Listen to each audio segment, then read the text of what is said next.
Assalamu alaikum wa rahmatullahi wa barakatuhu. I hope all of you are doing well. Today I've been given the opportunity to speak on the topic of hasad, which is jealousy. And it's something which we see very commonly around us. And one of the reasons is that people are putting a lot of their life achievements on social media. And the reality is that not everyone is going to not everyone is going to do amazing in their life or be able to have exceptional things in their life.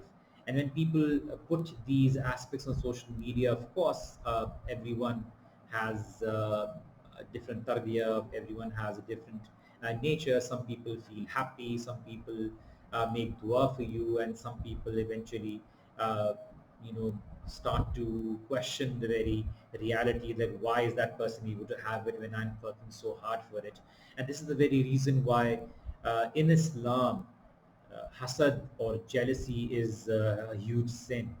And the narration in Abu Dawud where Abu Huraira radiallahu anhu narrated from the Prophet sallallahu alaihi wasallam, where Rasulullah sallallahu alaihi wasallam said, "Iyakum wal hasad," that beware of hasad, beware of envy. فَإِنَّ الْحَسَدَ يَأْكُلُ الْحَسَنَاتِ, for envy eats your good deeds. كَمَا تَأْكُلُ النَّارُ الْحَطَبَ, the way a fire eats a wood. you know it will just consume it and make it useless. And for this reason we need to understand that hasad is a huge sin. And the very idea why it is a sin is because we are unhappy with the distribution of God. And like Imam Ghazali rahimullah said, that when you envy the other person and you want the person not to have it, or that blessing be taken away from that particular individual, you're actually showing your displeasure from the distribution of God. That why did God give it to that person and not me? You're not pleased with the knowledge of God, that maybe that person did not deserve it, or you are accusing God to be unfair, and that God did not give it to you and gave it to the other person. And you would desire that this thing which has been given to that particular person gets taken away, or you would desire that this person be able to waste it, that particular blessing. And we need to be able to understand that there are so many places in the Quran and in the sayings of the Prophet that we've been taught that we need to be able to save ourselves. But we need to be able to differentiate the very idea of uh, jealousy and ribda. One thing is that you see the other person having so and so blessing, and you feel like, why is that person being given this blessing? I wish that this thing gets taken away from this particular individual. Now this is jealousy. But if you see someone having a certain blessing in their life, and you would want that blessing in your life as well, without desiring the very idea that it gets taken away from that individual, then that this is not jealousy. You are okay with the fact that it's been given to them, but you would also want that. This is ribta. This is also wanting it for yourself. And this is something you know good. This is not like looking at someone wearing a good dress and wanting it for yourself as well. So we need to be able to understand that this is not a bad thing. uh, Rasulullah sallallahu alaihi wasallam said, "La yazalu an-nasu bi khairin ma lam yatahasadu," that the people will remain upon goodness. People will always remain upon goodness as long as they don't envy each other. And the very first sin which occurred with Adam alayhi salam was the jealousy of Iblis, because he was thinking that he would be made the vicegerent or the caliph, the Khalifa on this earth, or being given this responsibility by God. But Allah chose Adam alayhi salam, and Allah does whatever He wants. So he got involved in envy. He got, and that envy uh, got it grew up into arrogance, and eventually it led him to disobeying Allah subhanahu wa ta'ala. And at times we do this when it comes to brothers and sisters, whether it be classmates, and like Bernard Russell said, that beggars do not envy millionaires, but beggars actually envy other beggars who are doing better than them. And jealousy is going to be with someone who is somehow going to be in comparison with you. Maybe it's going to be with your cousin, maybe it's going to be with your teammate, maybe somebody at work, somebody in your class. So you will be feeling envious with regards to someone who is going to be in, with you in competition. And this usually happens, of course, when we do not have trust and faith in the distribution of God. Maybe we feel that everyone is supposed to get everything in this world, and we are again and again advised by the Prophet ﷺ to forgive each other, to drop grudges, and it involves being happy with other people, seeing them do good in life. And we need to understand that not everyone is going to have everything. There are going to be times where other people are going to get things without making the kind of effort that we put in things, because this world is not meant to give us what we want. But that does not mean that we do not strive or desire to have good things in our life. But if we see, and this is the real test, if we see other people doing good, we should be happy for them. We should be happy for other people, and this is what is going to make us a better human being. And this is the very test. And maybe because of our good heart, we end up, you know, getting something better. Maybe Allah has planned something better for us. So the reality of jealousy is that it actually consumes you. It actually makes you lose your focus because you're all the time thinking about it. And this is the reason why the Prophet ﷺ said that it consumes your good deeds just like fire consumes wood, because you are constantly having that hatred in your heart. And if you remember the very incident where one companion was given the glad tiding by Rasulullah sallallahu alaihi wasallam, another companion wanted to know what that person was doing, what exceptional deed that person was doing, that he was given the glad tiding of Jannah. And he went to his place to be able to live with him, and he did not find any exceptional deed being done by him. And later on, after 3 days, he asked him, like, I did not see you do anything extra or anything exceptional. What is it that you do that Rasulullah sallallahu alaihi wasallam gave you the glad tiding of paradise in your absence? He said that this person is from amongst the people of paradise. And that person said that I do not know of any good deed that maybe because of this the Prophet ﷺ, said this behind my back. But I know for one thing that whenever I go to sleep, I make sure that I remove any kind of ill feeling I have regarding any other individual from my heart, that I've forgiven so and so, that I am happy for so and so, that I have not kept a grudge regarding this person. I clean my heart, and this is not an easy thing. And many of us need to be able to inculcate this in our life, that before we go to sleep, we need to be able to try and you know make a check regarding our feelings, that maybe we have kind of an envy, or like jealous, some sort of jealousy in our heart regarding certain individual. And how we can actually try and eliminate that is by making dua for that person. We can try and make dua for that person, so that we are not held accountable for that particular thing, so that we break the back of shaitan.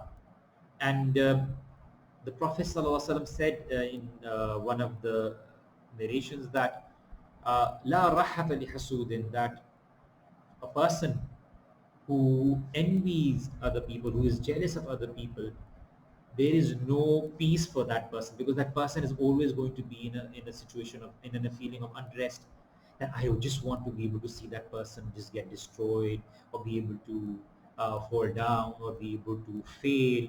And because that person is constantly ruining the very light of his heart, being able to involve themselves in that particular hatred. So it allows you, it consumes you, it makes you, it makes the hatred and enmity inside you grow.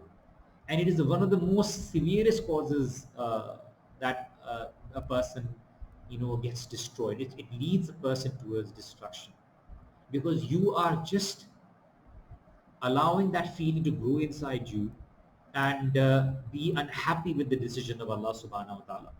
It also creates some sort of low esteem in you, that you're not happy with what you have. You are always complaining, you're not sure about yourself, you think that you're inferior than other people, and you're always thinking that other people are better than you. Maybe Allah has given you something way better that He has not given anybody else, but it leads to lower self-esteem as well. It also makes you arrogant, that you think that you're the only one who is supposed to have something, and nobody besides you is supposed to be having this. And like the Quraysh complained, وَقَالُوا لَوْلَا نُزِّلَ هَذَا الْقُرْآنَ عَلَى رَجُلٍ مِنَ الْقَرْيَتَيْنِ عَظِيمٍ, that why was Quran not given to somebody else from the very famous personalities in the two cities of Makkah and Taif? Why you? It actually was a form of jealousy that they actually went against the Prophet sallallahu alaihi wasallam. And also that it leads to us astonishment, that people are, basically they feel that someone else can receive a blessing which you have as well. At times you might be having it as well, and you would want only yourself to be having that kind of a blessing, and you see somebody else having it. It's like, how come he got it? I worked so hard for this particular phone. How come he was able to have it? Maybe he was gifted, this thing was gifted to him. And you end up being astonished with the fact that, you were thinking, you had this notion in your head that you thought that you were the only one who was supposed to have it. Number five, that, you have this fear of losing your own aims, that you seek, you have a common goal, and the other person has that common goal, and you think that somebody else is going to take it away from you. And if somebody is blessed and they even end up having it, you have this hatred for them just because they were able to acquire it and you weren't able to acquire it. And also, if that stage has not arrived yet, you have this fear of not being able to acquire it because the other person also has it as well. And maybe they end up grabbing it before you do. So we end up having these feelings regarding other person, which give us no benefit and actually ends up consuming us again and again. Number six, the love of leadership and status. It allows us, because the reason that we love the position, we want us to be ourselves to be on a higher position. We want ourselves to be able to have a higher status, and this allows us to be able to, work for a particular thing, and we want to receive compliments. We want people to compliment us.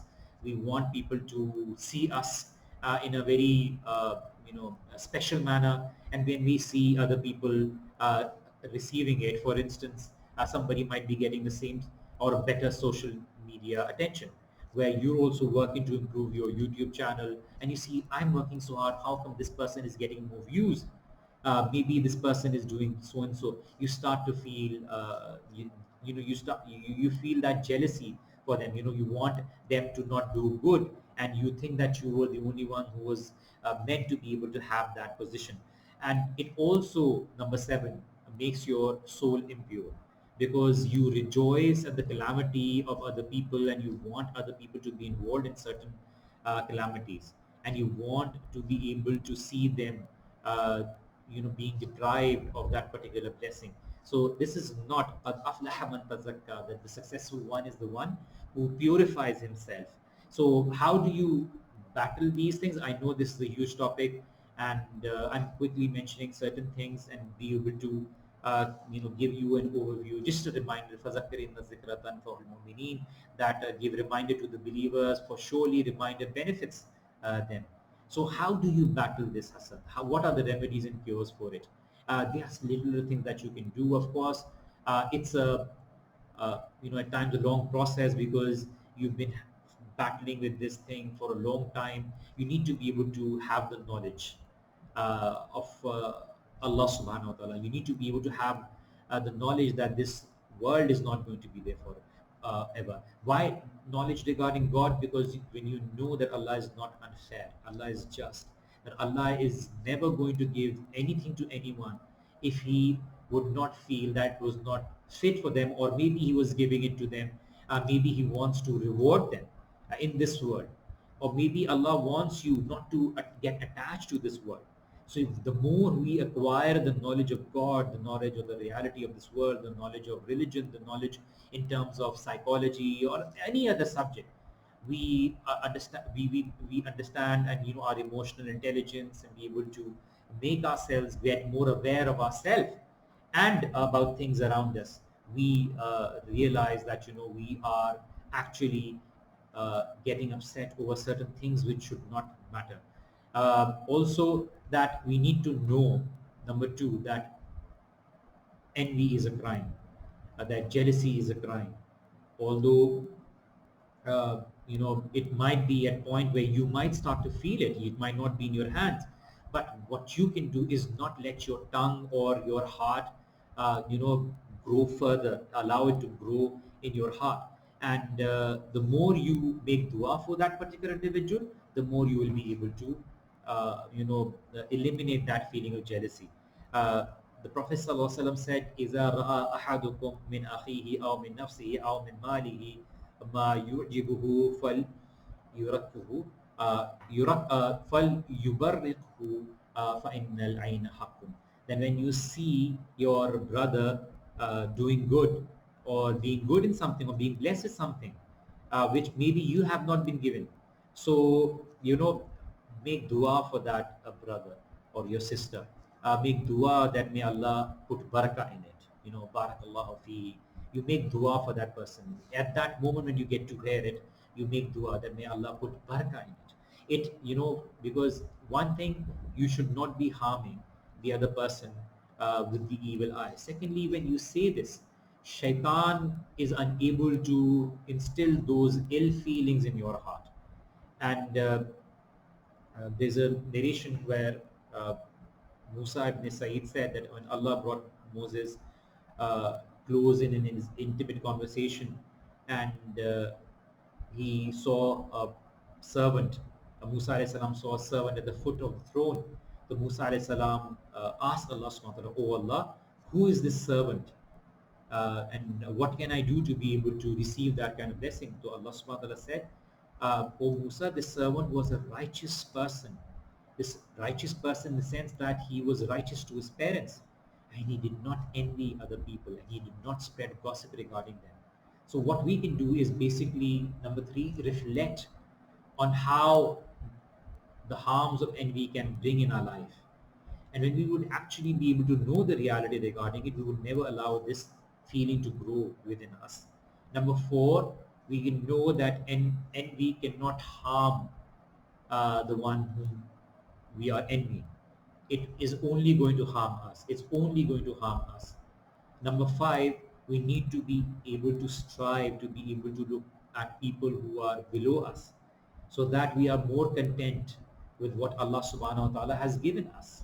Number six, we need to be able to instill habits within us which can allow us not to be able to feel you know jealous towards other people.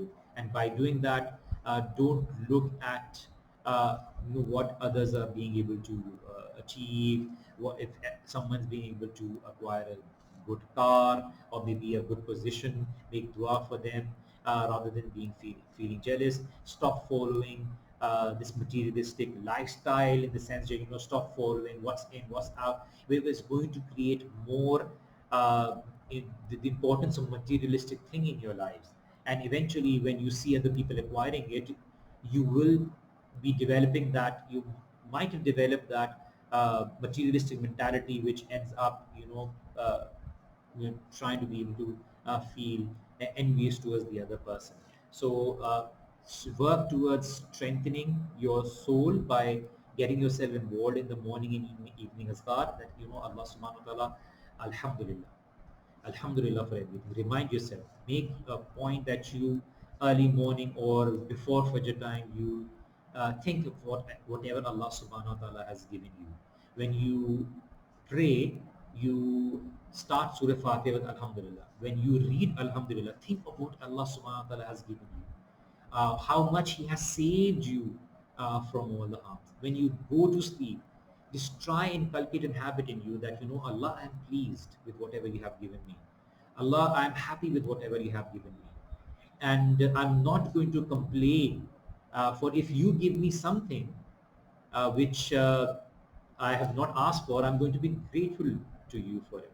But if I am not given something which I want, maybe there is some wisdom behind it. Maybe you are not giving it to me because it might not be good for me. Maybe I'm thinking that it's good for me. So you can do so much, and I don't want to be able to make this video any longer. So once again, jealousy is very harmful. It's actually harmful for us. We are in no way going to be able to harm the other person, and we are already consuming ourselves because of the very idea that we're not pleased with the decision of God. We need to be able to inculcate the idea of gratitude within ourselves. We need to be able to remind ourselves again and again that if right now we have not been given this, or we maybe if we were not given something, we were not given something which we desired, maybe Allah has something better in store for us. Remind yourself, make dua for that person, that may Allah put barakah in your work, in your deeds, in your money, in your family, in your life, in your health. Make dua for that person. You need to be more conscious about your feelings, about what your heart is allowing to grow within you. Because at the end of the day, if we don't, we're not conscious of how our heart is becoming affected with these things, whether our heart is becoming rusty, whether our heart is consuming our own self by having too much of desire of this dunya within us, then eventually it is actually going to make us lose focus on our real purpose. And that real purpose is that we have to strive for Jannah, and we have to be able to strive for the life where we will get whatever we want. And we're not meant to be able to have everything in this life. And we understand this, I think truly we will never feel jealous of anyone, and we will eventually be more grateful to Allah subhanahu wa ta'ala, because Allah subhanahu wa ta'ala is all knowledgeable, and whatever he does in the right way and for the right reasons. Jazakumullah khairan. I hope this session was beneficial to you guys, and do put on the questions. I'm not sure if this question session is going to be there, and although I was asked to be able to make attempt to 15-minute video, but eventually ended up being a longer video. Jazakallah khair. I hope you guys have a wonderful Ramadan, an amazing Ramadan, where you turn out to be a better and a, much more amazing individual, and much more closer to Allah subhanahu wa ta'ala. So assalamu alaikum wa rahmatullahi wa barakatuh.